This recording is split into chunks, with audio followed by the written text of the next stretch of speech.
option the farmers have to accept the money lenders' offers. Will the government provide interest-free loans to drought-hit farmers, sir? Thank you.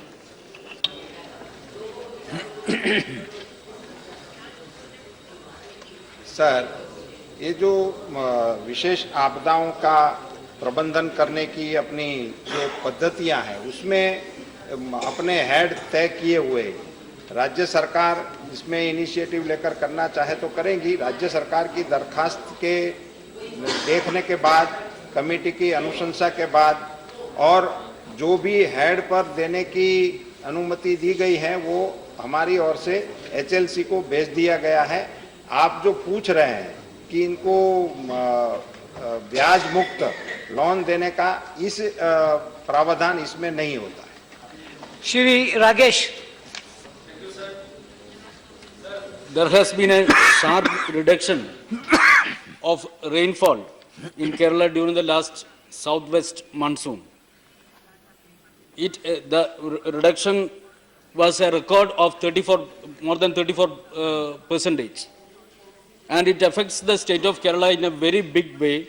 The whole state is drought affected, and considering the particular situation, whether the government will consider... Question relates to Tamil Nadu.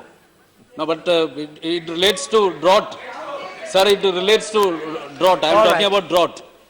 So, whether the government will declare Kerala, Kerala also... सुन लीजिए इनकी बात जी. Whether the government will declare Kerala also as a drought-affected state. Because it affects Kerala in a very big... The Chief Minister himself had approached the central government for central assistance, and I want to know whether the central government will provide necessary assistance to the state of Kerala and declare Kerala as a drought-affected state.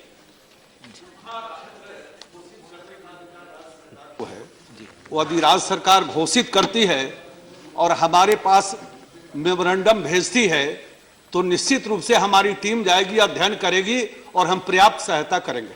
ठीक, Shrimati Vijila Sathyanathan. Thank you, Honorable Chairman, sir.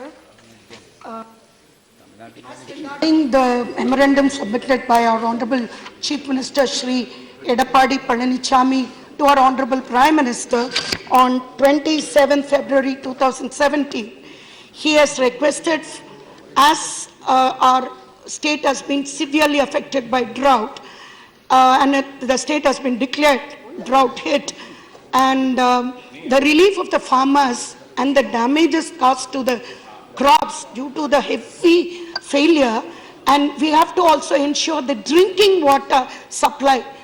Various temporary, we have to make all various temporary measures to ensure drinking water supply in the highest summer, which is ensuing summer. So I would like to know adequate fodder availability also should be maintained for the cattle, and also employment generation programs has to be also taken up on war footing. We urge, we need the central assistance, and at the war footing we need 2,500 crores to be released with immediate effect as per the request of our Honorable Chief Minister. Thank you. Would I like... Thank हमारी team गई थी और team की report आ गई है, अंतिम बैठक हो गई है और एचएलसी जो हाई लेवल कमेटी होती है उसके पास उसे भेज भी दिया गया है और लगता है कि एक सप्ताह के अंदर जो राष्ट्रीय आपदा कोष के नॉर्म्स है उस नॉर्म्स के आधार पर अच्छी सहायता मिलेगी। और मैं विश्वास दिलाना चाहता हूं कि पिछले 5-7 वर्षों में भी कभी सूखा आई होगी और जितनी सहायता मिली होगी, मेरी जो जानकारी है कि तमिलनाडु को अभी पिछले लगभग 6-7 वर्षों में सूखा प्रभावित होने के कारण 19,665 करोड़ का मांग हुआ था। पिछली बात बता रहा हूँ, 600 पिछले एक 7 साल में 624 करोड़ रुपया राष्ट्रीय आपदा कोष से मिला। मैं आपको विश्वास दिलाता हूं कि इस बार डिमांड किया है, बहुत बड़ी सहायता राशि भारत सरकार आपके राज्य को देगी। उसकी बैठक एचएलसी की होगी और मैं विश्वास दिलाता हूं कि बहुत अच्छी सहायता आपको मिलेगी। Shri Harivansh, No, that's all right. धन्यवाद सभापति जी। सवाल जरूर तमिलनाडु से जुड़ा है पर सूखे और कृषि से भी जुड़ा है। मेरा माननीय कृषि मंत्री से यह जिज्ञासा है जानने की कि कल ही मैंने खबर पढ़ी थी कि महाराष्ट्र में 100 से अधिक किसानों ने आत्महत्या की है। क्या सूखे की वजह से उन्होंने आत्महत्या की है या कोई और कारण है, और कृषि मंत्री को इसकी सूचना है क्या, और देश के किन और अन्य हिस्सों में सूखा पड़ा है और इसके लिए केंद्र सरकार ने क्या कदम उठाए? जानकारी का सवाल है, वो जैसे आपको मिला है हमको भी मिला है, लेकिन विधिवत रूप से जो अपराध रिकॉर्ड ब्यूरो है जो गृह मंत्रालय के अधीन है और उसके तहत हमें आंकड़े आते हैं, तो उसके तहत 2015 के आंकड़े आ गए हैं, 16 के आंकड़े अभी तक नहीं आए। Thank you. Question 108. Thank you. Sir, through you, I would like to know from the Honorable Minister that, sir, if you look at the list of the stations as part of the reply, sir, the northern part of the country, the central part of the country, the southern part of the country, even the western part of the country, there are more than 15 stations in each part of the country. But when it comes to the east, there are only 2 or 3 stations. I want to know from you, sir, when does he plan to remove this discrimination and ensure that the eastern part of the country also enjoys Wi-Fi as the other parts of the country are enjoying? Thank you, sir. Sir, this criteria for deciding where internet service provided, we already said, that is 400 stations. We'll be covering, of course, large number of stations eventually, but a first batch with the Google was about 400 stations, and the criteria for that was the category of the station. As you know, the category of the station depends upon the volume in that particular place. So the A1 category, which are non-suburban stations with annual passenger earnings of more than 60 crores, A category, non-suburban stations with annual passenger earnings of 8 crores to 60 crores, etc. So we'll definitely ensure that those stations who covered on the east will also be definitely covered. East or west, I think east is always, the sun rises there, so east will, No, please. the sun rises in the east, so we cannot ignore the east. Second question. Sir, thank you, sir. Sir, I want to know, is Railtel Corporation different from Government of India? I thought it was a subsidiary, because here when I've asked a question, the detail of fund allocated or spent, the answer says that it is done by Railtel Corporation without any fund allocation from the government. Sir, I mean, why the Railtel Corporation is a 100% subsidiary of the Ministry of Railways, or it is owned 100% by Ministry of Railways? So figures are not mentioned. Because what we want to know, sir, is Wi-Fi, this is being given free. We want to know from the minister through you till how much time will this be given free? When do they plan to charge? Thank you. Sir, there is not any amount of money that is provided by the Railway Ministry from its own budget for this particular project. Railtel Corporation Limited, you're right, it's owned by the Government of India through the Railway Board, Railway Ministry of Railways, but administrative control of Ministry of Railways. Sir, there were more than 7,000 stations which were covered by underground optic fiber cable network years ago. So this is the backbone that is required to offer any services, the broadband services like the Wi-Fi. When this was created, obviously railways are interested to offer better services to the customer. So we said we'll offer free Wi-Fi to the customers, and therefore Railtel then tied up with others and tried to provide this service. So we are not providing any fund. Now the question is how far we'll provide free. It is something, as and when we take any decision, you'll be the first one to know. Shri Bhattacharya. Honorable Minister has said the Rail Corporation of India, a PSU, under this ministry, which has been entrusted with the project of Wi-Fi facility at the station, has necessary mechanism to block the website in terms of guidance, etc. My question is very simple. One, whether in a running train, how we can connect any other place by a mobile phone or in a land phone. Is there any arrangements has been made by the railway? Thank you. This Wi-Fi facility is offered to at a station, which is actually a stationary form. Of course, there is a proposal to also do it in the railways while they are running. And of course, these interconnectivity issues, the interconnectivity issues will definitely come in. But currently, and we are definitely trying to do this. In fact, in some trains, it already started being done, but we'll try to offer it in more services. Shri Mahesh Poddar. Sir, आज के दिन में जब portable wifi equipment available हैं तो railway station पे या कहीं पे भी पोर्टेबल वाईफाई के थ्रू लोग उसको यूज कर रहे हैं, लेकिन आम लोग जो साधारण लोग हैं उनकी सुविधा के लिए रेलवे स्टेशन पे वाईफाई रेलवे प्रोवाइड कर रही है अपने और बहुत सारे सुधारों के साथ साथ। तो क्या दिक्कतें आ रही है कि रेलवे बहुत बड़े स्तर पे और उसको कैटेगरी वाइज नहीं करके बड़े स्तर पे हर स्टेशन पे प्रोवाइड करने के लिए जहां कोई क्राइटेरिया हो कि इतने पैसेंजर उपयोग करते हैं उसके आधार पे लगाने की बात क्यों नहीं करती है? आने वाले समय में ये तो हमारी उम्मीद है और हमारी चाहत भी है और हम ये बिल्कुल करेंगे भी कि सब जगह पे, लेकिन जैसे मैंने कहा शुरू यहाँ से किया गया है 115 स्टेशन के ऊपर आज ये सुविधाएं उपलब्ध है और इसका लाभ बड़ी मात्रा में आम आदमी ले ही रहे हैं, लेकिन साथ साथ में जो हमारे स्टूडेंट्स हैं वो वहाँ के पढ़ाई कर रहे हैं क्योंकि यहाँ की जो स्पीड है वो सबसे अच्छी है। और गूगल का ये कहना है कि ये जो this is the biggest and the fastest public wifi anywhere in the world, तो ये यहाँ भी लगेगी, सब जगह पे होगी, लेकिन शुरुआत यहाँ से की गई। Shri Vijay Sai Reddy. Yeah. See, it is good that Government of India is providing Wi-Fi facility in the stations which are listed in the answer. Sir, there are umpteen number of cases that are being reported where the persons who do not hold the valid tickets get into the railway stations and then misuse the facility that is being provided by the Government of India. I just would like to know from the Minister, Honorable Minister, whether any procedure being laid to prevent the misuse, such as once the PNR number is entered into the system, then only the Wi-Fi facility may be allowed to be provided or used by the passengers in this regard. Thank you very much. That's a fine idea. Sir, actually, all the valid ticket holders, when they key in their PNR, obviously they can use the facility.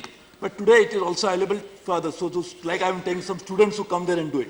Of course, if your suggestion is that we should not allow that, we'll consider it. But I'm just saying today the facility is available and the misuse what you're talking about, is in a way, it's a public service which is offered to people. So I don't think it's a misuse in that sense of the term. But of course, to ensure that nobody can access sites which are prohibited by DOT, all the DOT guidelines are followed. Question 109. Questioner not present, let the answer be given. Shri Rapolo.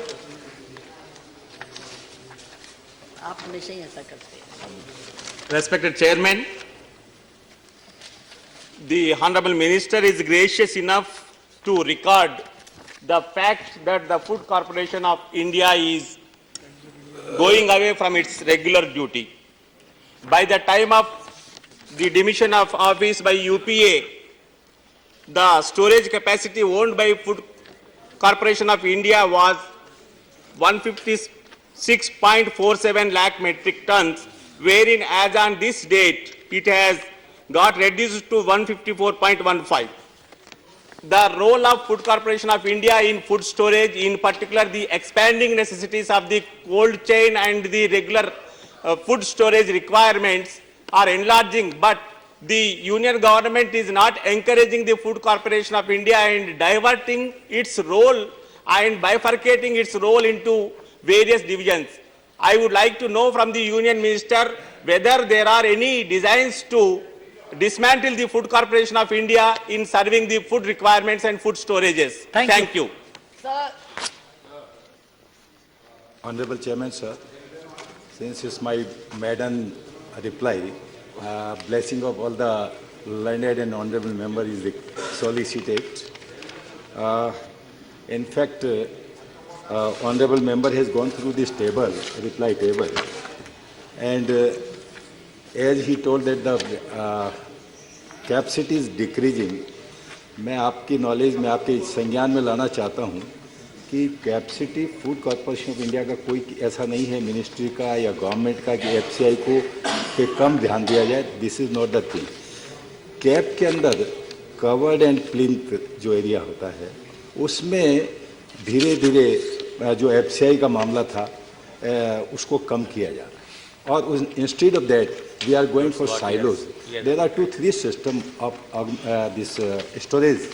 First FCI is the main agency, second CWC Central Warehouse Corporation the second agency, and third is the important private entrepreneur guarantee scheme is there. And now we are going for the latest because the high level committee was commissioned and that committee gave the report that now FCI and the government and storage capacity should be in the silos. So 100 lakh ton का जो road map है silos का, that is also in the pipeline. We are already working on that line, and 13.7 lakh ton is already been ordered for construction. मैं आपसे अर्ज करना चाह रहा था कि इस कारण से कोई कैपेसिटी में हमारी गवर्नमेंट में आने के बाद में कमी नहीं हुई है. एफसीआई अपने जितना रिक्वायरमेंट है at the time of in the month of June, that is the maximum time for the procurement. और उस समय वीट का प्रोक्योरमेंट होता है. साउथ में आपका खरीफ का जो आपका चावल का सेकंड प्रोडक्शन भी आता है. और इसी प्रकार से मैक्सिमम के टाइम पे भी required 600 lakh ton, while we have the capacity is 775.74 lakh metric ton. So capacity wise no problem. Even we are not discriminating with the FCI. FCI is the main agency who is doing all these jobs. FCI has hired the secondly, as you know, a lot of the states are going to be DCP state, decentralized purchasing states. They are storing themselves in their own sources, own godowns. That's why FCI की जो capacity है उसका 80% तक ही use हो पा रहा है. और अभी जहाँ स्टेट डीसीपी स्टेट से उनसे हम रिक्वेस्ट भी कर रहे हैं, एडवाइस भी कर रहे हैं कि kindly give priority to the FCI godam. So there is no dearth of the godams, no dearth of the storage at all. और एफसीआई के साथ में किसी भी प्रकार का कोई वो नहीं है कि सब we are discouraging the FCI और the state government are discourage. That's not the matter. Thank you. Shri Tulsi. The Honorable Minister suggests that there is no shortage because the storage capacity has gone up. But the fact remains that lakhs of food grain, of wheat, rice, paddy is wasted because of inadequate storage or the poor quality of storage. India in the global hunger index is at position 55. We are below Nepal, Uganda, Angola, and yet we say that we have adequate storage. How does the Honorable Minister resolve this reality? Thank you. Honourable chairman sir, आपके माध्यम से माननीय honourable member को माननीय सदस्य जी को बताना चाहूँगा. एक्चुअल में food corporation, central warehouse, they have no depth of the storage capacity. Pilferage first, second damage, third transportation transit में इनमें लॉसेस होते रहते हैं.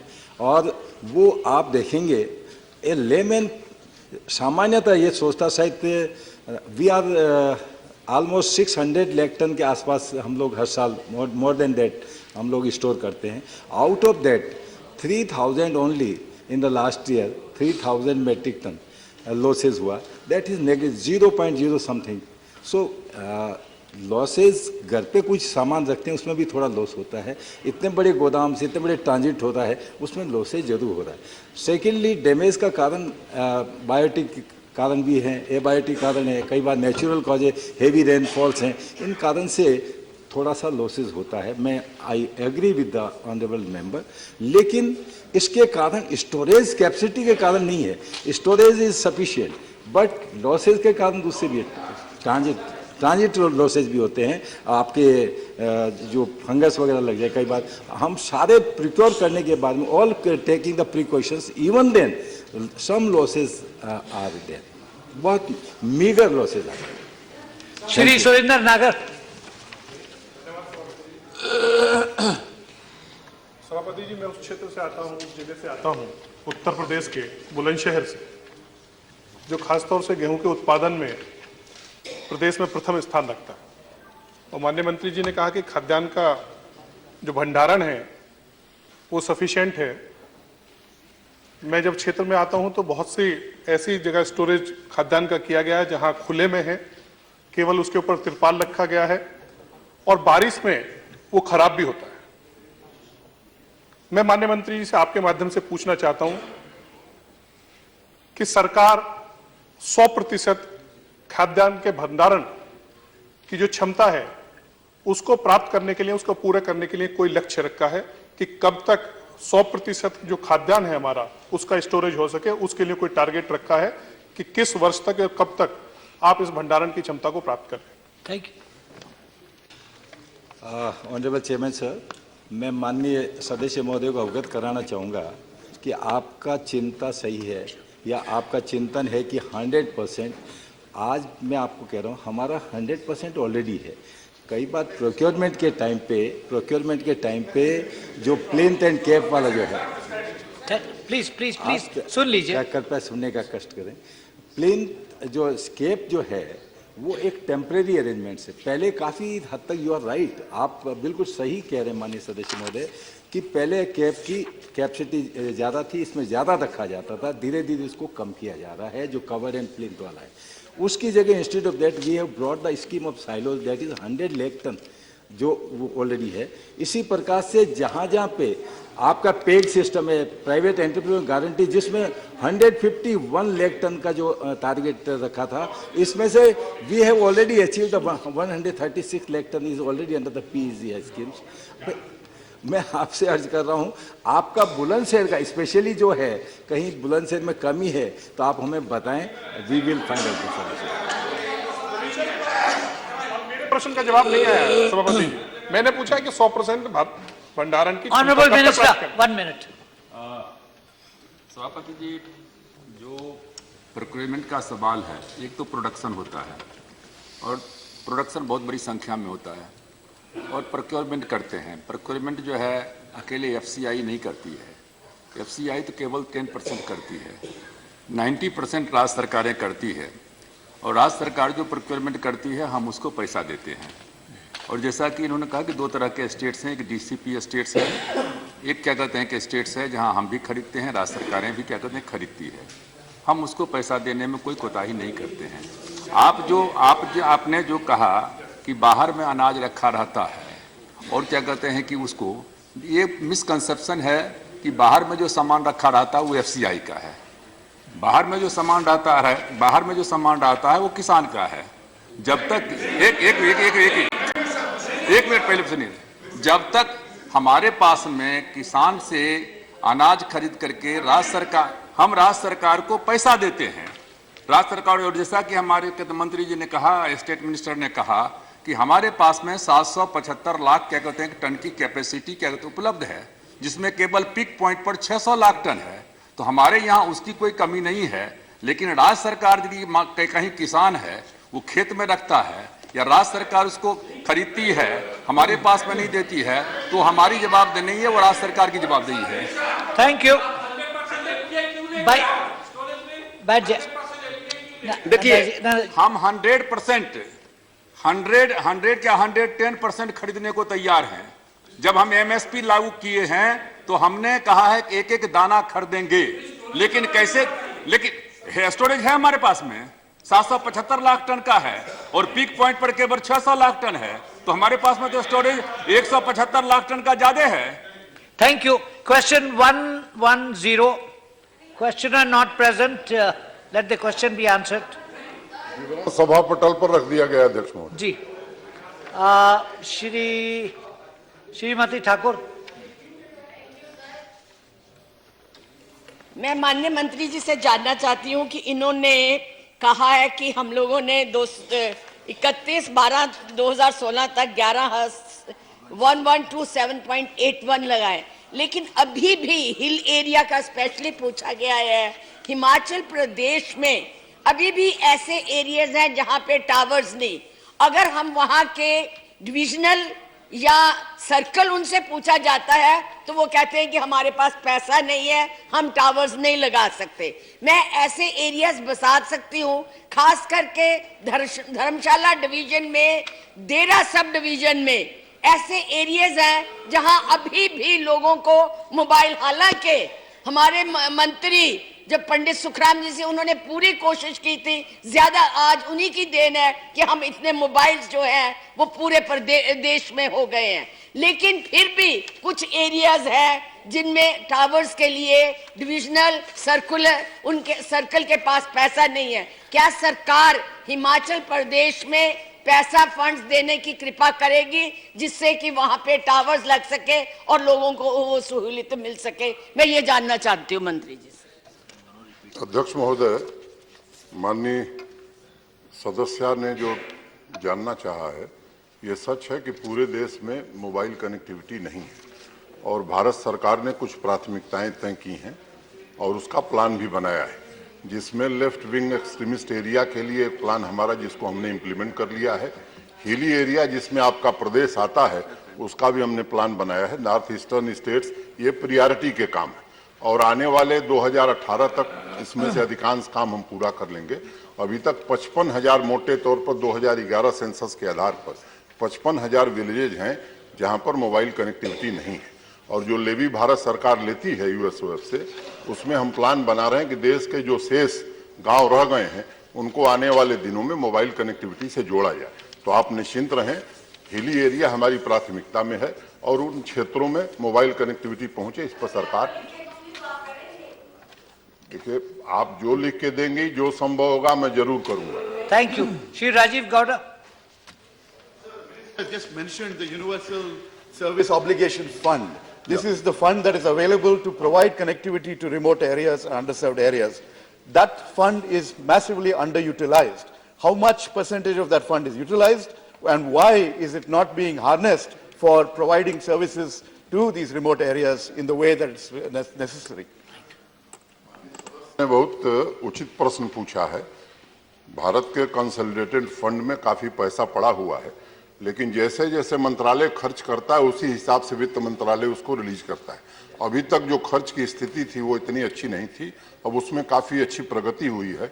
और जैसा मैंने बताया कि जो 55,000 गांव शेष रह गए हैं, सारे स्टेट्स के चीफ मिनिस्टर्स को, चीफ सेक्रेटरीज को हमारे यहाँ से पत्र गया है।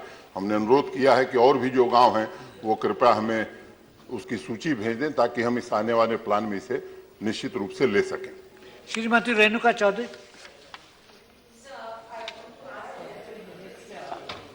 That hilly regions and remote regions in Maoist district areas are traditionally occupied by them. And we are subject to, my district Khammam comes under this. Now we are always subject to attacks where entire telephone towers have vanished in 3 days after it took me almost a year to get it established there. Do you consider prioritizing these communication towers in the Maoist district areas and in the Maoist affected areas to ensure that we have continuous communication for the safety and welfare and development of those areas? Thank you. अध्यक्ष महोदय, ये सही है कि जहां Maoist area है वो भारत सरकार की प्राथमिकता है। गृह मंत्रालय ने हमें निश्चित रूप से कुछ निर्देश दिए थे।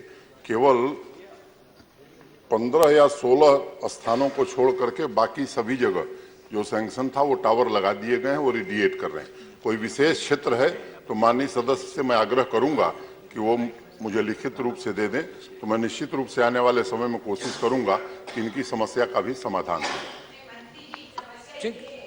कि जब सैंक्शन हो जाता है टावर और उसको उखाड़ देते हैं माओइस्ट, तो दोबारा वहीं टावर लगाने में कहा जाता है कि अब आप अपने बारी रुके, आप ठहरिए कि पूरा एरिया कवर करके फिर दोबारा आपको सैंक्शन होगी। उतनी देर में तो बड़ा नुकसान हो जाता है। मैंने वही अर्ज किया आपसे कि अगर कोई ऐसी घटना आपके क्षेत्र में है तो कृपया उसकी सूचना दें, मैं उस पर कार्रवाई करूं। Thank you. क्वेश्चन 111। जी, ठीक है. Question number? Sir, 111. Yes, let it be answered. Sir, statement is laid on the table. Supplementary, please. साहब, मैं आपके माध्यम से मंत्री जी के ये पूछना चाहता हूँ, जो सरकार ने खान पान नीति 2017 घोषित की गई है, इसके अभी जो सवलत मिल रही है, तो ये नीति के कारण आने वाले दिनों में पैसेंजर को इससे अच्छी फैसिलिटी मिल सकती है, तो कैसी मिल सकती है, मैं आपके माध्यम से पूछना चाहता हूँ. सर, आज की जो खान पान सेवा के बारे में जो नीति है, उसमें आमूलाग्र परिवर्तन करने के लिए 27 फरवरी को हम लोगों ने एक नई नीति जारी की. इसमें काफ़ी आमूलाग्र परिवर्तन किए गए हैं, जिसमें एक बात यह है कि खाना बनाने वाली और खाने का वितरण, वो दोनों व्यवस्था में पूरी मात्रा में हम लोगों ने उसको अलग अलग कर दिया. खाना बनाने के लिए बेस किचन बनाए जाएंगे और पूरी मैकेनाइज किचन IRCTC के निगरानी में काम करेंगे. उसके लाभ ये होगा कि पहले खाने की क्वालिटी जब जहाँ बनती है वहाँ ही अच्छी नहीं होगी, तो जब लोगों को दी जाती है तो उसमें तो जरूर खराबी हो. तो इसके लिए सबसे पहले उसमें एक आमूलाग्र परिवर्तन ये है. दूसरी बात, जो खाना लोगों को देंगे उसके लिए हॉस्पिटैलिटी इंडस्ट्री के सबसे अच्छा प्रोफेशनल एजेंसी को हम लोग, अभी वो टेंडर बन रहा है, उसको सबको इनवाइट किया जाएगा और वही उसके लिए डिस्ट्रीब्यूट करने का काम करेंगे. और ये काम हम लोगों ने शुरू कर दिया है. साथ ही में जो स्टैटिक यूनिट है, उसमें भी हमारी सभी महिला सदस्य सुन के शायद खुश होगी कि 1/3 हम लोगों ने उनके लिए आरक्षण रखा है कि जहां भी स्टॉल दिए जाएंगे उसमें महिलाओं के लिए 1/3 स्टॉल हमने रिजर्व करने का फैसला कर दिया. 1/3 कर दिया. पार्लियामेंट ने अभी तक सांसद के बारे में करेंगे, लेकिन हमने ये पहला फैसला कर दिया. साथ ही में हम लोगों ने ये भी किया है कि जो स्टैटिक स्टॉल है पहले लाइफ लॉन्ग दिए जाते थे, आज वो 5 साल के ज्यादा नहीं दिए जाएंगे, ताकि क्वालिटी नहीं है, उसमें कोई गड़बड़ हो रही है तो उसके ऊपर फौरन हम एक्शन ले पाएंगे. साथ ही में हमने बड़ी मात्रा में ई-कैटरिंग की शुरुआत की है. आज आपको जो खाना चाहिए, आपके पसंद का खाना आपके सीट के ऊपर दिया जाता है, उसके लिए फूड एग्रीगेटर बिल है. लेकिन ये जो पुरानी नीति थी, उसके तहत हमारे पास बहुत सारी शिकायतें आई थी खाने की. आज जो जिस तरह से खाना लोगों को दिया जाता है उसके बारे में शिकायत है, इसके लिए हमने एक हॉटलाइन एस्टेब्लिश किया. जो भी कोई शिकायत करना कर सकता है. ई-कैटरिंग जो और भी शिकायत है उसके लिए ट्विटर हैंडल भी दिया. लेकिन जो शिकायत आएगी, क्योंकि जो काम कर रहा है वो ठीक नहीं कर रहा है, तो शिकायतें जरूर आएगी. इसके लिए हमने उसमें पूरी मात्रा में परिवर्तन करने का फैसला किया है और मुझे कहने के लिए आनंद हो रहा है कि वो पूरी मात्रा में कार्यान्वित करने की शुरुआत भी हुई है. जो पुरानी व्यवस्था है उसके लिए अभी हम एक्शन ले रहे हैं. आपने सर क्वेश्चन, उन्होंने पहला जो क्वेश्चन पूछा था एक स्पेसिफिक ट्रेन के बारे में था. मैं आपको कहने के लिए मुझे खुशी हो रही है कि ये जो ट्रेन है जिसमें इस तरह की सुविधा लोगों को दी जा रही थी, इसके बारे में बहुत शिकायतें थी. अब ये तो वेस्टर्न रेलवे डील करता है, रेलवे बोर्ड के पास नहीं आता है, मेरे को भी उसके बारे में पता नहीं था. लेकिन जब आपने प्रश्न पूछा तो मैंने उसमें देखा और ये बिल्कुल सही है कि इसमें बहुत सारी शिकायतें आई थी. मैंने आदेश दिया और सर मुझे कहने के लिए खुशी है कि जो Ambuj hotel and real estate private limited जो कंपनी काम करती थी, उसका कल हमने कॉन्ट्रैक्ट टर्मिनेट कर दिया और उसके लिए हम एक एक्शन लेंगे. उसको हमने ब्लैकलिस्ट भी कर देंगे, क्योंकि ये सुविधा हमें भी पता नहीं. Thank you. दूसरा प्रश्न. सभापति जी, मैं आपके माध्यम से मंत्री जी से ये जानना चाहता हूं कि साउथ इंडिया से जो ट्रेन आती है, बहुत सारी ट्रेनें, लगभग 20 के आसपास, वो ट्रेन अहमदाबाद यार्ड में आके पड़ी रहती है 24 घंटा या 20 घंटे तक. तो उस ट्रेन को जो सौराष्ट्र तक लंबाई जाए और पोरबंदर, द्वारका, सोमनाथ, राजकोट, सुरनगर तक, तो रेलवे को भी मुनाफा होगा और साउथ इंडिया से आने वाली यात्री को भी सुविधा मिलेगी. तो ये ऐसा विचार कोई सरकार के माध्यम से कोई है आगे? ये पान के संबंधी नहीं है, फिर भी एक सुझाव है, सुझाव के ऊपर हम जरूर सोचेंगे. Thank you. श्रीमती कहकशा परवीन. बहुत शुक्रिया सभापति महोदय. मैं माननीय मंत्री जी से ये जानना चाहती हूँ आपके माध्यम से कि राजधानी एक्सप्रेस की बात हो रही है और खान पान की बात हो रही है. कुछ दिनों से जो जितनी राजधानी, डिब्रूगढ़ राजधानी है या फिर रांची राजधानी है, इन सब राजधानियों से पहले जो रसोई यान थे एसी फर्स्ट क्लास के लिए, उसे हटा दिए गए हैं और एक ही रसोई यान है, उससे सारी ट्रेन के जो लोग होते हैं सवार, उनको सबको खाना मुहैया कराया जाता है। लोग अपने वहां से खाना जब बन जाता है तो वो लाते हैं और अपनी अपनी बोगियों में रख करके लोगों को सर्व करते हैं खाना। एसी फर्स्ट क्लास की ये स्थिति है कि शौचालय के बगल में जो जगह होती है वहां पर से खाना लोगों को परोसा जाता है। तो मैं ये जानना चाहती हूं कि एक तरफ जब खाना परोसा जाता है, उस ट्रे पे जो कागज मैट लगाए जाते हैं उसमें स्वच्छ भारत और स्वस्थ भारत की बात कही जाती है, तो क्या इस तरह से जो खाना परोसा जाता है, खाने में भी कराहियत होती है, वो बर्तन कहाँ धोते हैं, वो चम्मच अगर बेसिन में गिर जाए फिर हमें इस्तेमाल करने के लिए देते हैं, हम तो देखते नहीं हैं लेकिन इससे अंदाजा लगाते हैं। तो जो आपका स्वस्थ भारत और स्वच्छ भारत का सपना क्या इससे साकार होगा, मैं ये जानना चाहती हूँ। सर, अभी तो आपने जो बात कही कोई स्पेसिफिक ट्रेन के बारे में, उसके बारे में तो मैं अभी जानकारी लेके आपको बता सकता हूँ, लेकिन मैं आपको यही बात कह रहा था कि जो पुरानी व्यवस्था, पुरानी नीति के तहत जो चल रही थी, उसको लेकर जो शिकायतें आ रही थी, जो आप भी करें वो पुरानी व्यवस्था के तहत ही बात चल रही है, उसमें पूरी मात्रा में परिवर्तन लाने के लिए हम लोगों ने तय किया है कि खाना बनाने की जो व्यवस्था है वो कहीं पे नहीं होगा, उसकी एक मैकेनाइज लेवल पे उसका खाना बनाया जाएगा, रसोई वहीं पे रहेगी और उस पे जो खाना बनने के बाद उसका मैकेनाइज्ड होगा और IRCTC उसके लिए जिम्मेदार बनाई गई है ताकि उसकी जिम्मेदारी तय हो, कोई निजी कॉन्ट्रैक्टर उसमें काम नहीं कर पाएगा। लेकिन वो बनने के बाद जो डिस्ट्रीब्यूशन का काम, आपको खाना बनने के बाद रसोई से लोगों तक पहुंचाने का जो काम है, वो करने के लिए अच्छी मात्रा में जो प्रोफेशनल एजेंसीज है, हॉस्पिटल इंडस्ट्री में जिनका नाम पहचान है, ऐसे लोगों को दिया जाए। लेकिन आपने जो पूछा डिब्रूगढ़ राजधानी के बारे में, मैं जरूर देखूंगा और मैं नहीं चाहता हूँ, थैंक यू, मैं देखता हूँ और जरूर उसके देखता हूँ। हम नहीं चाहेंगे कि हमारे सांसद भाई बहन या कोई भी आदमी इस तरह का खाना खाने, उसके जरूर देखें। Thank you doctor जेठिया, thank you. मैं आपका सवाल खत्म हो गया। माननीय सभापति जी, खाना और पानी और उस पर हो अच्छी मेहरबानी तो हमारी सुधर जाए कहानी।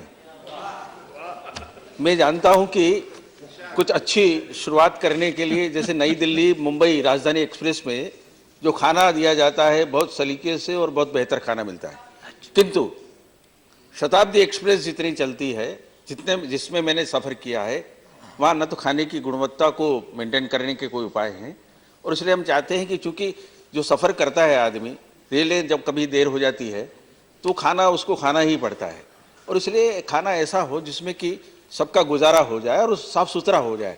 तो इसलिए हम ज़्यादा उसमें डिशेस हो ऐसी जरूरी नहीं है, किंतु जो भी मिले वो अच्छा मिले। सवाल क्या है? मेरा सवाल ये है कि अच्छे खाने को देने के उपाय क्या करेंगे और जो खान पान की सेवाएं रेलवे स्टेशन पर, उस रेलवे स्टेशन पर गर्म खाना मिले, उसके लिए LPG के बर्नर वगैरह जो हमारे नागदा और रतलाम और रेल मंडल में बंद कर दिए गए हैं, अच्छा गर्म खाने करने के लिए वो सुविधाएं आप शुरू करेंगे। Thank you. सर, ये बिल्कुल सही है कि अच्छा खाना लोगों को मिलना चाहिए, गर्म भी मिलना चाहिए ताकि पैसेंजर भी अपने दिमाग से गर्म ना हो, अच्छी तरह से खाना खा सके। तो ये करने के लिए हम पूरी मात्रा में प्रयास करें। जैसे मैंने कहा कि जो बेस किचन बनाए जाएंगे, मैंने तो हमारे रेल बोर्ड को आदेश दिया, अभी तो उसमें थोड़ा समय लगेगा, आज कह दिया कल से बात नहीं बन पाएगी, लेकिन हमारी ये कोशिश है कि जहां से जहां यानी कम से कम 1.5-2 घंटे के अंदर बेस किचन में खाना मिलेगा कि ट्रेन जब पास करेगी उनको गर्म खाना वहां से पिकअप करके डिस्ट्रीब्यूट करने को लोगों को मिलेगा। सर, अभी आज भी जो हवाई जहाज में खाना मिलता है वो बहुत पहले पकाया जाता है, उसमें बहुत सारा समय जाता है। तो यदि हम ट्रेन में लोगों को बहुत ही अच्छा फ्रेश खाना देने में कामयाब रहेंगे, इसके लिए नया जो नीति बनाई उसमें बेस किचन की भी सुविधा है। तो दूसरी एक बात मैं कहना चाहता हूँ आपकी अनुमति से कि हम लोगों ने एक नया प्रयास किया है कि लोगों को एथनिक खाना मिले, यानी जयराम रमेश चाहेंगे तो उनको मैसूर का खाना मिलना चाहिए, हमारे उनके लिए आंध्र प्रदेश का खाना हमारी बहन को मिलना चाहिए। इसके लिए हमने नए प्रयास की जो शुरुआत की, उसमें एथनिक खाना लोगों को कैसे मिले, उसकी जो शुरुआत मैंने बजट स्पीच में कही थी। आज मुझे कहने के लिए खुशी है कि हमने ई-कैटरिंग के तहत कोंकण में वहां के सेल्फ हेल्प ग्रुप महिलाओं ने, बहुत सारी गरीब महिलाएं हैं, वो जो खाना बना रही है वो खाना हम लोगों ने वहां से लेकर लोगों को दे रहे हैं। उसके लिए इतना अच्छा लोगों का प्रतिसाद है कि हम चाहते हैं इसका बहुत सारी मात्रा में एक एथनिक फूड भी लोगों को मिले। हम नहीं चाहते कि सिर्फ वेजिटेरियन मीन पनीर, क्योंकि मैं तो वेजिटेरियन हूं लेकिन मैं भी पनीर को इतना नहीं पसंद करता हूं। तो हम ये चाहते हैं कि हमारे देश में इतनी खाने की विविधता है क्यों ना वो विविधता हमारे केटरिंग सर्विस में भी उसका रिफ्लेक्शन हो, लोगों को खाना अच्छा मिले। Thank you, Shri Bora. Thank you, Deputy. Thank you, Chairman Sir. Ji. My specific question to the Honorable Railway Minister. Just now he have said, he praised the food quality in other destinations. But so far our Assam is concerned, I am regular traveler in the Rajdhani Express, Guwahati bound Rajdhani Express. The food quality is very, very poor, very bad and very unhygienic. And I fully agree with my other friends that the food is stored just in front of the toilets. So now my question is to the Honorable Minister. Will the Honorable Minister make some provisions of some helpline and a special squad that on the spot when we get any complaint, if we raise the complaint in the helpline or special squad, will he take the action immediately? Just answer that part. That we already created a helpline number which is available. In addition to that, those who wish to communicate to us through social media, they can do that.